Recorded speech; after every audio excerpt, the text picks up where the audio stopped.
Years ago, I had a great friend named Marlene Dietrich.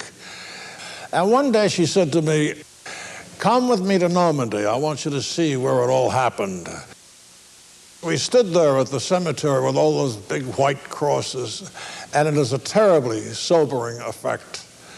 You realize those poor young men who didn't have a chance came bounding out of those LSTs, and they were just mowed down. They stumbled over bodies right and left to get there and get protected. But it was a very sobering moment for me, and I was always grateful to Marlena for making me go there, because half the people in the world today don't realize. When the ramp dropped, I was first one out on the boat team on the right. Yeah, that's when they opened up with us with machine gun fire. And they just was cutting us down just as fast as we got out of the boat team. Anybody said they weren't scared, they weren't there, or they were crazy. Your feet sunk in, you wanted to run, and you felt like you were running in slow motion. 50 years have passed since these veterans stormed the beaches at Normandy. In June of 1994, people all around the world were celebrating their accomplishments and commemorating the sacrifices made in the greatest amphibious invasion in history. The largest 50th anniversary commemoration staged in the United States was held in Virginia Beach, Virginia. A large group spearheaded by War Memorial Museum President Eric Gibson undertook the task. The actual project started 2.5 years ago through the Old Dominion Living History Association, which is a local reenacting organization made up of reenactors who have a main forte in World War II reenacting. Thus, D-Day being a World War II campaign and probably the largest invasion in history, or in our history, we started the plan, and the plan just got carried on, the baton got passed, and finally the War Memorial Museum agreed to be the sponsoring entity for the event, and then from there we branched out and we came up with a committee. Our mission here is to conserve, protect, and educate American military history. And that mission statement, with the mission statement of D-Day, which was to commemorate the American veteran for their sacrifices on the shores of Normandy, went together like peanut butter and jelly. And I personally, from a personal aspect, I wanted to create the same euphoric atmosphere that was felt 50 years ago here in Hampton Roads for a D-Day 94. Allied and German reenactors began arriving at Camp Pendleton with a wide variety of 50-year-old military vehicles and weapons.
Out on Omaha Beach at Fort Story, work crews under the watchful eye of Beach Master Steve Russell were finishing preparations to the beach for the reenacted D-Day landing.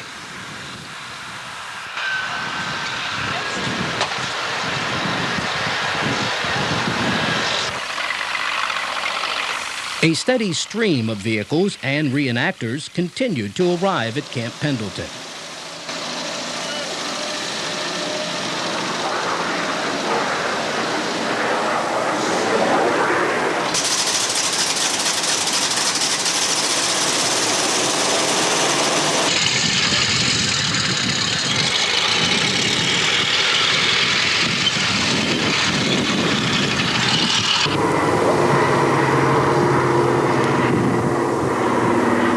The Confederate Air Force coordinated the vintage warbirds for the reenactment. Some of the planes were actual veterans of Operation Overlord.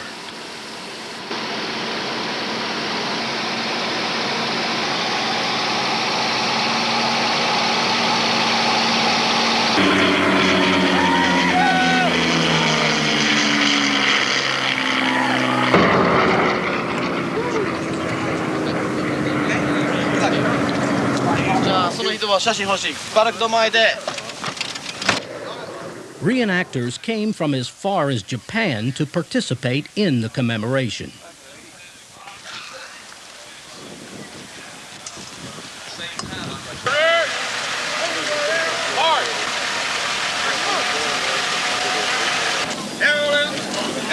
The 29th Infantry Division was the only National Guard unit to go in with the first wave on D-Day. Brigadier General Terry Tyler talks about the 29th Division's involvement in the D-Day reenactment. Originally, we were asked to provide 250 soldiers to participate as reenactors in World War II uniforms. Then the project, as it went along, grew from that, and we provided all of the logistics for the reenactors at our state military reservation at Camp Pendleton. The troops that participated in the landing were 29th Division troops, and they were from the 116th Infantry, and they were really representing the 116th Infantry that went ashore on D-Day in Normandy from the same towns up in Virginia, Bedford, Roanoke, Lynchburg, up in that area. They were the towns that were hardest hit by casualties on D-Day. So it was a chance for these guys to reenact and be a part of history, part of their heritage. We're going to surrender. And then you can come up and do what you normally do at some of your... The reenactment scenario was very involved and required detailed planning and coordination to ensure a safe but spectacular event. Beachmaster Russell was responsible for bringing together the elements required to coordinate and recreate the D-Day landing. All of the elements were scripted and mapped, and then rehearsed with the reenactors. Commander over here probably answer that question. The signal's given, you come out, stand your people out both ways. Take into positions. Okay, your first name is... All right, I still have a bunch of Germans down there. We do still have a bunch of Germans down there. Impressions as diverse as Russian Cossacks that fought for the Germans were represented, and many veterans came out to view the preparations on the 50th Anniversary Omaha Beach.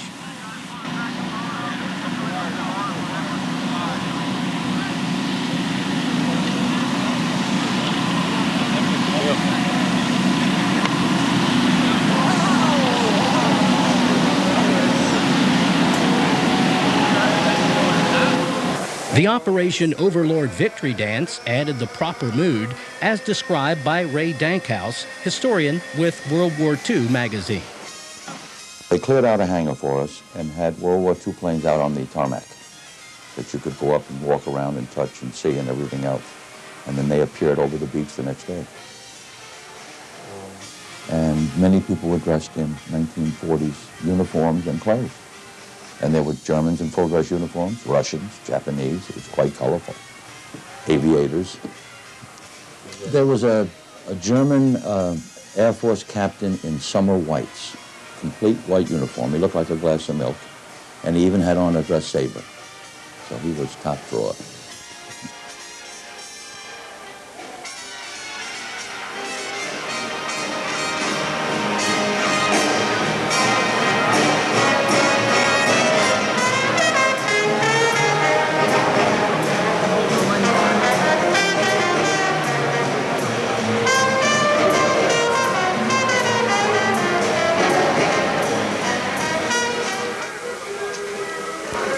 Awards were given for the best vehicles at the event, like this Vietnam-era Jeep.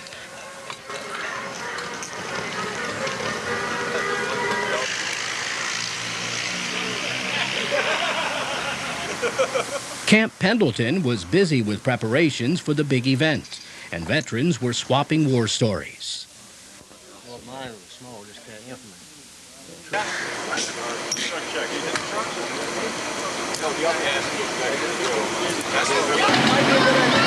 Before the reenactment could commence, a parade of military vehicles and marching units proceeded through Virginia Beach.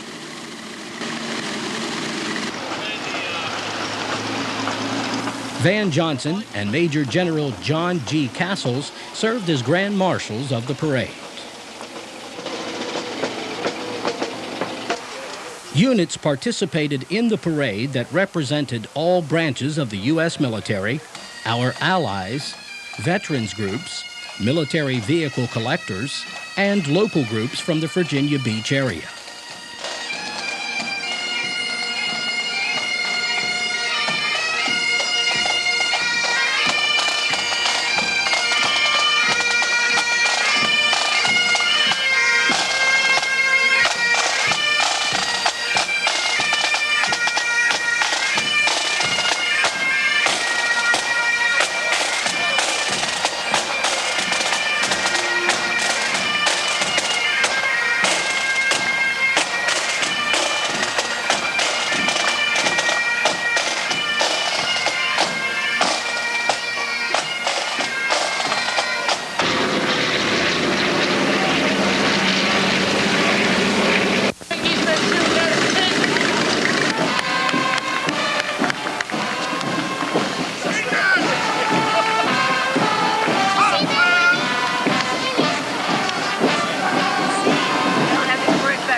The French Foreign Legion's 3rd Regiment Band participated as a thank you from the French people.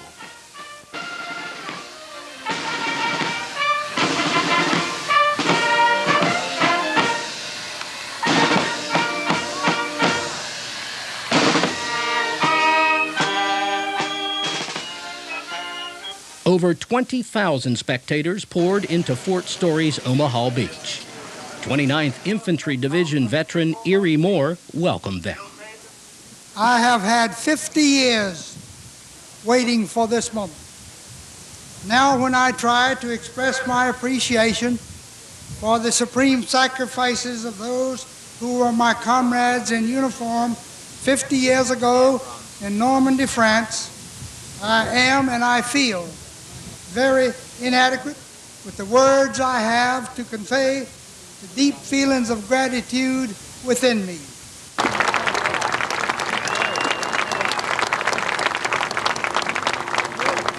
Major General Castles added these remarks. Welcome to today's reenactment. As you watch this momentous event, I hope you will gain a sense of understanding of what transpired 50 years ago on a faraway beach in France, a beach that claimed the lives of many young Virginians in the 116th Infantry Regiment. Field Marshal Erwin Rommel predicted that for Germany, the war would be won or lost within the first 24 hours of the invasion. And he went on to say, it will be the longest day. For every member of the 116th Infantry Regiment, it was the longest day, and the last one for many. The reenactment had actually started 2 days before the crowds arrived at Fort Story. He's going to come down the ramp. They're going to drift to the right. They're going to go far enough to the right so that the third section will clear the boat to the right. You have to be off the front of that ramp, off to the front of that ramp. If there's no problem, then the first section will move to the next row of obstacles. Second section will then move to the first row of obstacles in the center and do the same thing. The third section will do the same thing. Everybody has their ammunition, bandoliers, 2 bandoliers per man. It's not. That's why there's long holes here, so you can take this thing and slide it up underneath.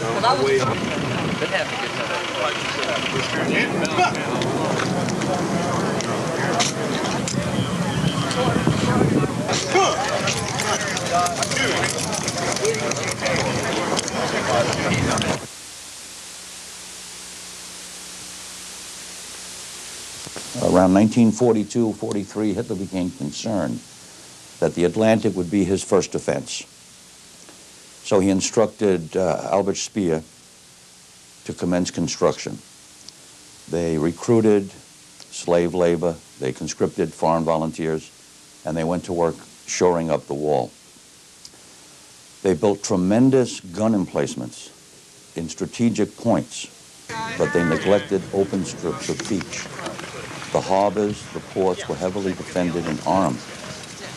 But as Rommel said, they're not coming over on the Queen Mary. So when he took over in 1943, he was in a panic. He had believed his own propaganda that the wall stretched from Denmark to Spain, that nobody could get across it. The theory was, Hitler stated, they won't be on our beach 9 hours. And he said, this is full of holes. So they started to build. The problem was they were short of skilled labor. There were strategic metal shortages, lack of steel to reinforce the concrete. And before it was finished, they ended up with more sand than cement in their structures.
We had grueling marches preparing us for walking, a movement. We were going on at least 1 or 2 35-mile route marches every few days, full pack and rifle. Pack 68 pounds, rifle 9 or 10 pounds, plus a couple of bandoliers with 100 rounds of ammunition on, just like you were getting ready for the big time. They had all kind of training for us to prepare to make the invasion of Normandy. And being an officer, I knew where we were going and what we were assigned by Colonel Weller coming in and talked to us. Using ladders, we bought a ladder from the London Fire Department because they had higher buildings in London. Now, I don't know who carried those lanterns back. You usually, when you borrow one, you return something, but I don't know about that. But being a season after 3 already invasions and preparing for the one in Omaha, you kind of talk to your men and guide them in the right direction. And coming down through the line of chain of command, Colonel Loretta said that you could replace sweat much easier than you could blood. So train, train, train. And that's what we did. Von Rundstedt, going back to the old Prussian theory, believed in defense in depth. He wanted a second and third and fourth line of defense in the hinterland of France. His theory was, let the Allies get ashore, let them expend themselves and get exhausted. We'll cordon them off, close in, and drive them back to the sea. Rommel's theory on the other side was, we must catch them struggling in the water. Don't let them get ashore. Don't let them bring in their equipment. Catch them on the beach. Eventually, both ideas were brought before Hitler. Hitler considered them, and then his final plan was a compromise between both. Rommel was able to keep troops on the coast, and Rundstedt was able to maintain men inland. So, Rommel, with his experience in North Africa, knew and feared Allied air power. He knew what they could do to vehicles in the open. His theory was, if they went with Rundstedt's ideas, bringing the troops up to the front to reinforce could be caught in the open, probably destroyed. He thought if they were in well-camouflaged and dug-in positions on the coast, they stood a better chance. And looking back with 20/20 hindsight, it would be easy to say Rommel was right, but there's a lot to be said for von Rundstedt. His hope was, like I said, get them ashore, let them struggle, and while they're near exhaustion, close in and push them back. They'll be throwing around there. Cool. Yeah. Vehicles because they didn't want to get hit by their own. By the time the invasion came, there was about 6 million mines laid on the beach, and Rommel had plans for 52 million mines. And we'd still be there cleaning them up if that had happened.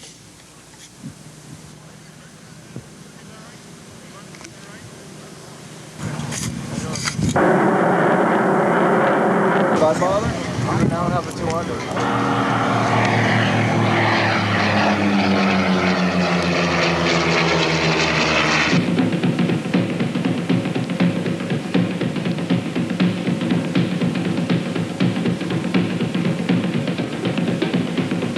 There was a great deal of apprehension, but we tried to keep the troops busy, doing something, anything, just to keep them busy and keep their mind off of what we knew they were thinking about. And as they performed their duties, and there were many duties that were actually made up just to keep them busy and keep them from thinking about things, things went very smoothly. There was some apprehension, there was some talk quietly among small groups, but mostly they went about taking care of their business. What their inner thoughts were, I imagine, were pretty close to what mine were. I wonder what tomorrow's going to be. Yeah, Southern Virginia boys. We were told that we were going to have heavy casualties. I don't think they expected the number of casualties that we did have. But then, who can tell what tomorrow's going to bring? Achtung! Stilgestanden! Aufrichten. Ausrichten.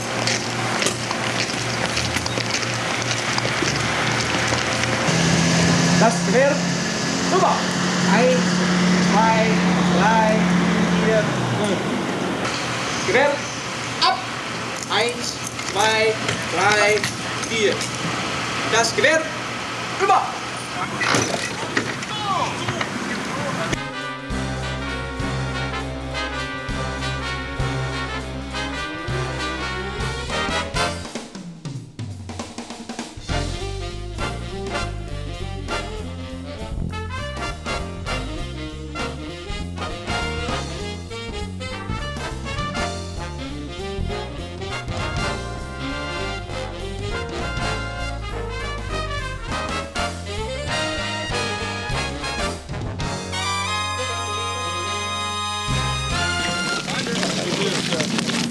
When it come time to load up, we went to the hard stands in Weymouth, England. And that's where we boarded the landing craft to go over. The division had, because of the size of the movement and the number of people and material and the mass of material that was involved, had to leave from several different ports. And they were loaded, and then they were scheduled to sail in accordance with the time required for them to cross the channel and be in place at the proper time for the landing. So they left from a number of different ports.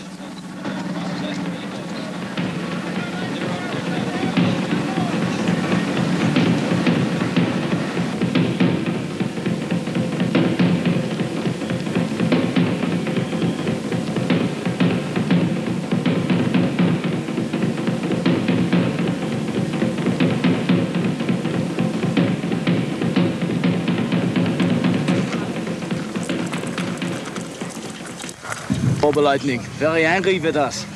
We didn't clean our rifles last night. They put us out on the beach here again. They tell us rumors of invasion. No invasion coming. Tonight I hope to be in Paris with the French little ladies. Do you think we'll make it today? Yeah, they don't come today. We've been doing this for 3 years, every day, looking out at the water, the blue water. The Allies no come. Not today, not today.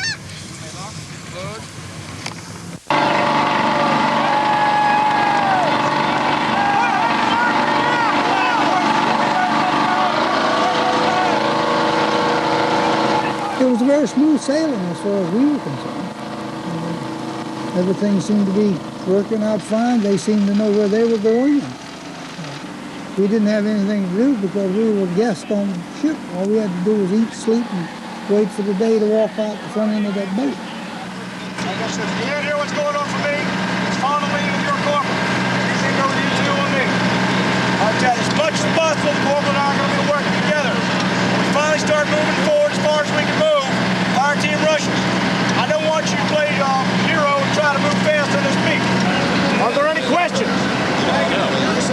Everybody understand what they're going to do? Loud and clear! You people understand you are not going to die on this beat. You are not dead until I tell you you are dead. You understand? Yes, sir. We were supposed to go in on the 5th this year. They postponed it one day.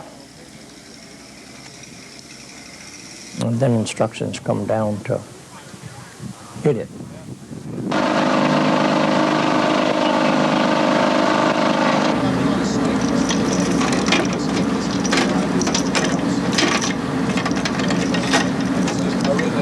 Loosen them up, loosen them up. Lock and load, weapons on, safe, rifle covers on. Safety belts on.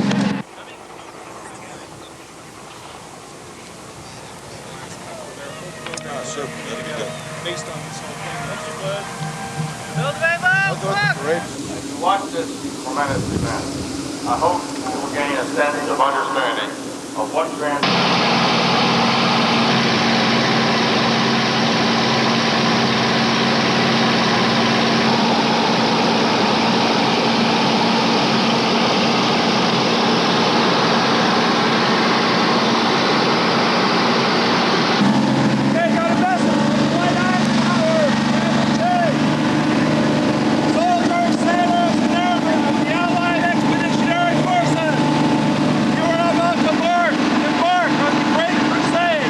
Soldiers, sailors, and airmen of the Allied Expeditionary Force. You are about to embark upon the Great Crusade, toward which we have striven these many months.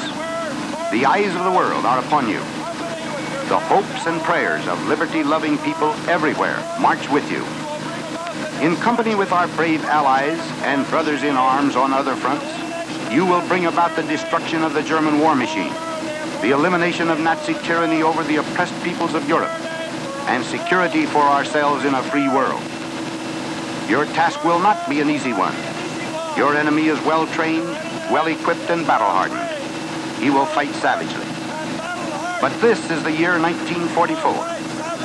Much has happened since the Nazi triumphs of 1940-41. The United Nations have inflicted upon the Germans great defeats in open battle, man to man.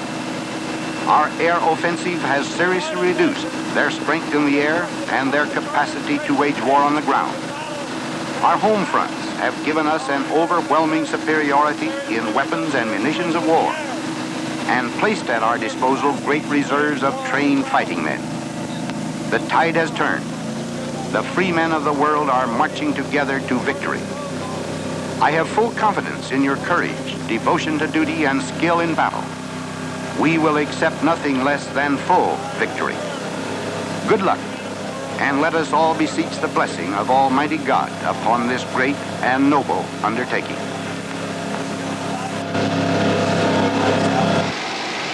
Each group, I guess, had its own little alma mater of ships that sailed to their points.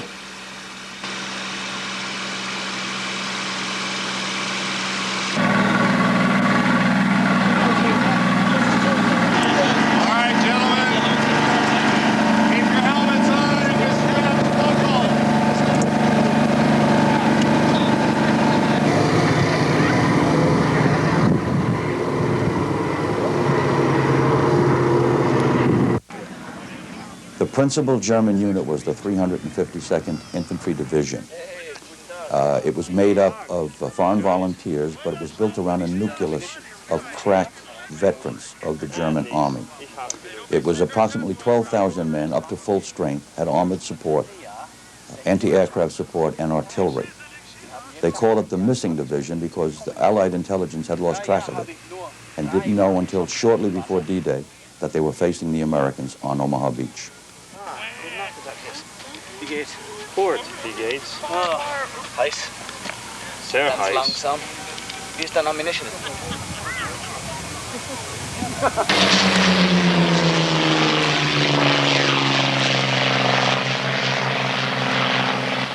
Very few German aircraft were on the beach. There was one German fighter pilot named Pips Priller, and he had one wingman, and they made one sortie over the beaches and headed for home. The Allied air superiority was tremendous.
The Germans were continentally bound with their weather resources. They were not able to forecast long-range weather forecasts. We, on the other hand, had good weather stations in Greenland. And the German information was that there'd be summer storms through the channel for weeks on end, and the Allies would never attempt to cross in a storm.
then 15 miles so out from the beach, we loaded into LCIs, LCTs, different landing craft.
My instruction was to our men was this: your worst enemy is the water. If you get out of the water, you get on the beach, you got a chance. But you don't have a chance on the water. Travel light, you only need 2 sea rations, canteen of water, a few belts of ammunition. And someone was asking me, says, some of the troops was asking me, says, well, what are you going to do about food? I said, if you live 2 days, you'll have plenty. And we did.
Rommel was vacant from his post. It was his wife's birthday. He had returned to Germany with a pair of handmade shoes for her.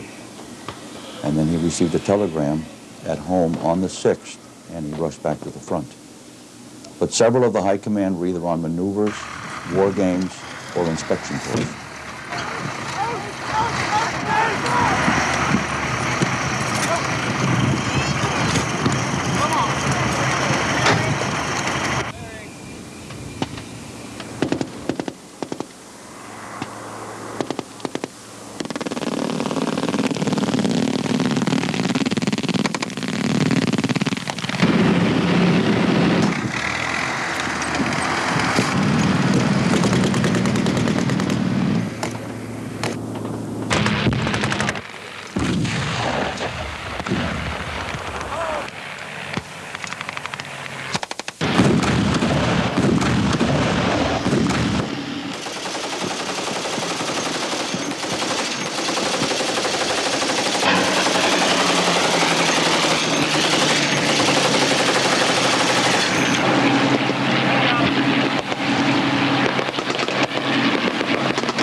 We could see the flashes of the fire. We could see the billows of smoke as it rose up on the beach. We could hear the chatter of the arms.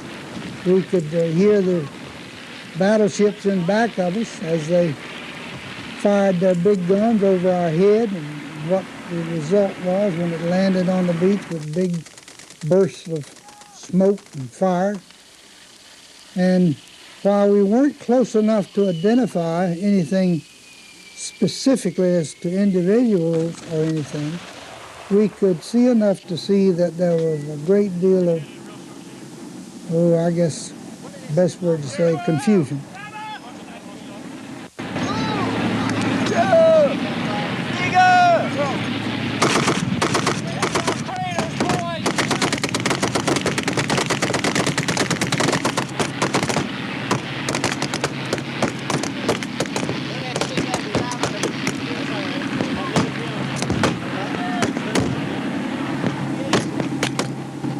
My first impression, though, in seeing Point Hawk, we had a map tell us where it was supposed to be located at Omaha Beach. And when I first seen, all I could see was dust and smoke and whatever. And I said to myself, well, they did a job. This is going to be a cakewalk. This is going to be very easy. Because I thought the Navy and the Air Force had did a tremendous job.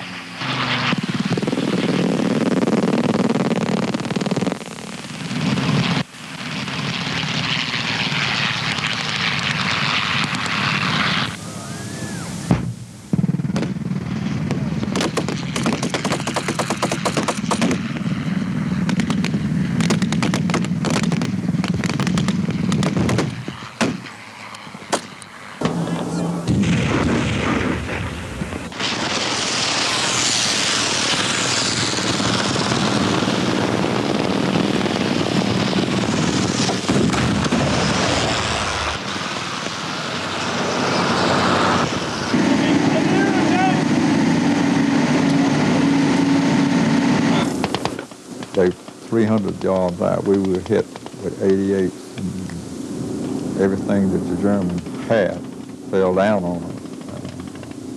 That was the time that just look through. You could see legs, arms, neck, all parts of the body floating by, blood in the water. But there wasn't but one way to go, and that was to that beach.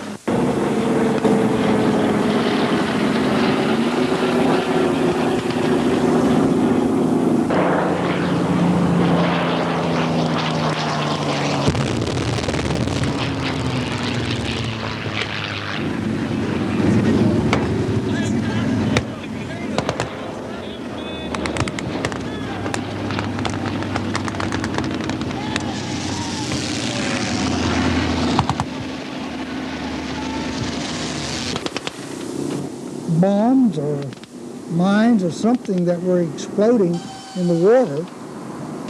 Only one that I can recall came close enough to us to cause us any concern, because the way that it rattled the ship literally.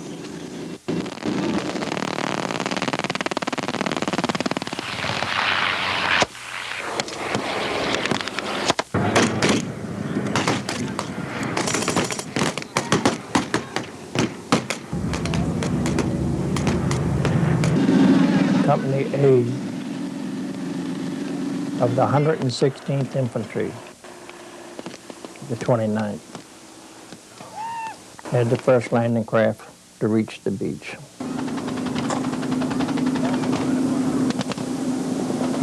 And the majority of the men never got out.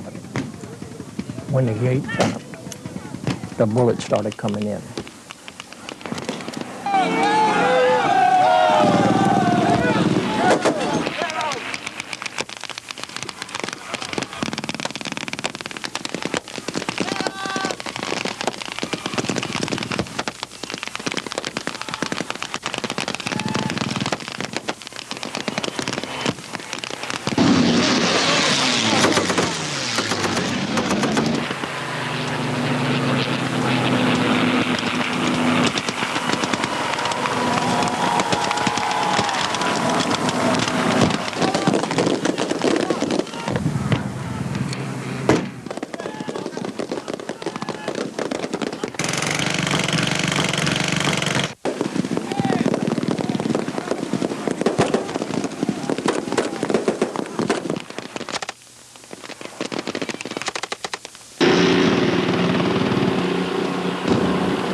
may give a command, you may be in command, but when you hit the beat, you're not in command, you're a leader. And if you're a good leader, your troops will follow you, but they feel that you're going in the right direction.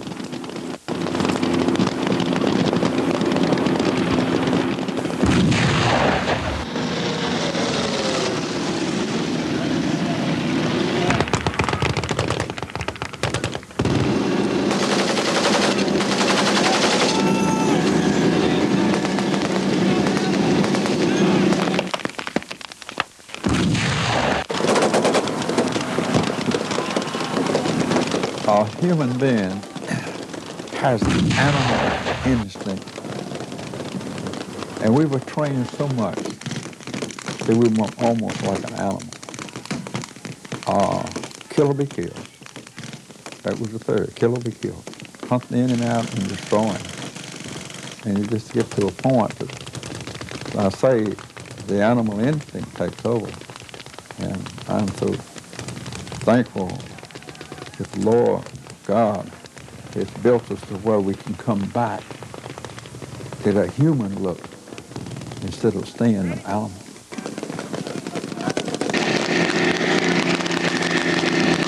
Over to your right. Over here. 9. 11 ashore.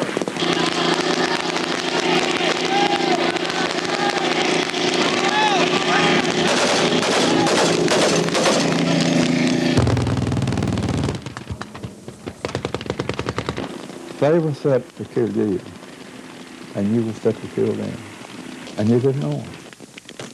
That's the hard part about being in combat. Once you have time to stand back and think, if you're in that emotion of an animal, you're so driven that anything in front of you is going to eliminate it. Because you feel like he's going to eliminate you. And yet he had orders to do that. He had his orders to eliminate you. You had your orders to eliminate him.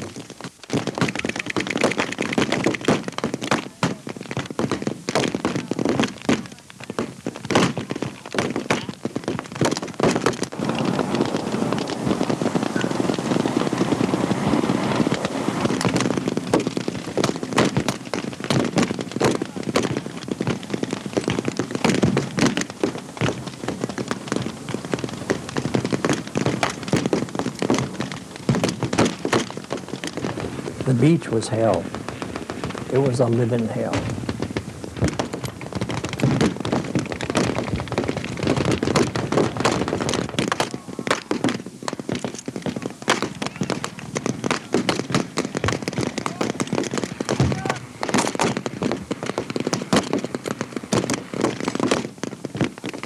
We were supposed to have a time period to where everybody went in.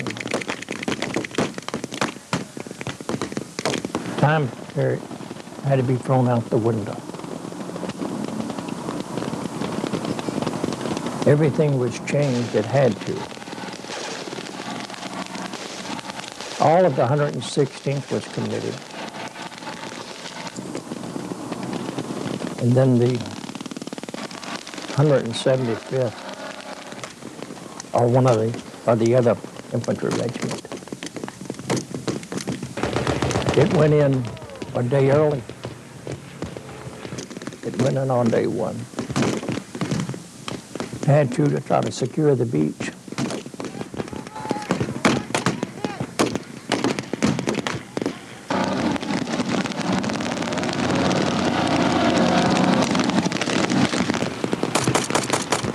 You're trying to outthink him. What's he going to do? You know, which way is he going to move? Where is he going to move this machine gun? Where's the next fire coming from?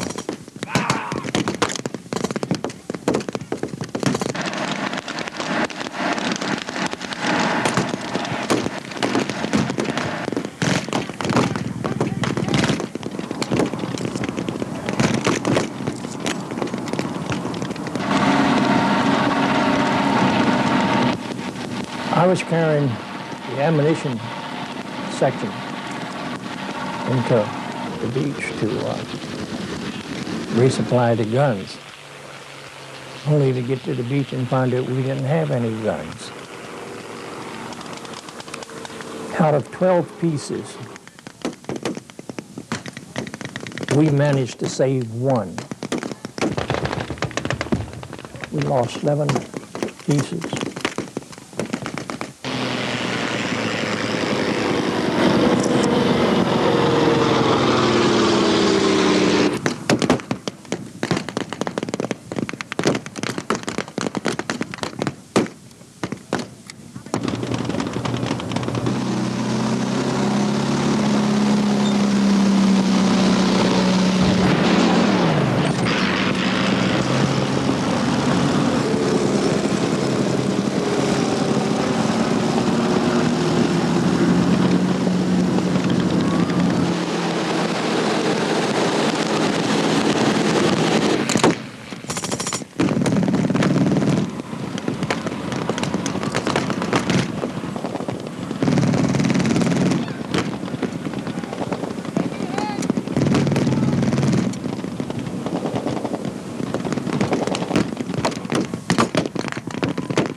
There is no glory in killing one another, but sometimes it's a necessity.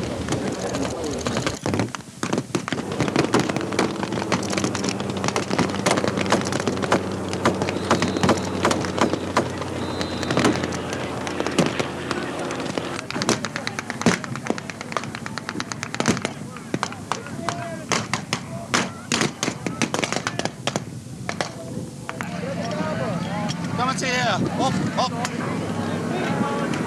forgot all my German.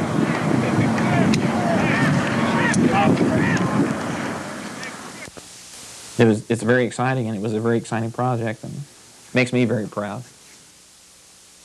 One of the biggest things I learned is that no matter how well you plan something, how well you orchestrate it, that as soon as the boats hit the beach and the troops hit the beach, your plan has gone to hell.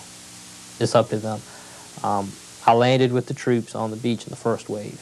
In fact, we landed in the wrong spot, in the wrong order. That was perfect D-Day, perfect reenactment. Wrong place at the wrong time. And I was sitting in a foxhole watching the troops work, and most of the reenactors are not military. A lot of them have had military experience, but the majority of them are either retired, put in 4 years, but they're civilians now, a little out of shape, overweight, and they were doing a tremendous job. And, you know, I'm trying to get people to go here and do this and that, and they were doing it perfect. But you can plan only so much, and then it's in God's hands. And I'm sure that's what Eisenhower must have thought. That reenactment was one of the best things that I have seen in many, many days, ever, I guess. Done expertly and quite a bit authentically, too. The beach had a close enough resemblance to Omaha Beach that I came in on for me to have some moments of visualizing walking across that spot of sand again. I'm history, almost past history. But the young people brought this thing alive. And they did a magnificent job of the enactment, showing the people what happened.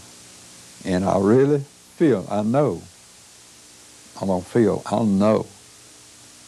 that that enactment brought out the patriotism in the people in America. I would like to see more history of these wars and the cost of them. taught to the children. I would like to see more education in how to prevent wars.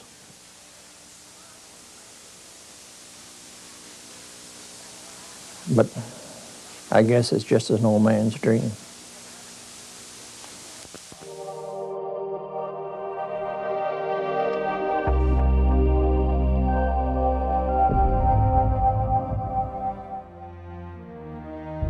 If you're eager to see more of our historical documentaries, please like, share, and subscribe.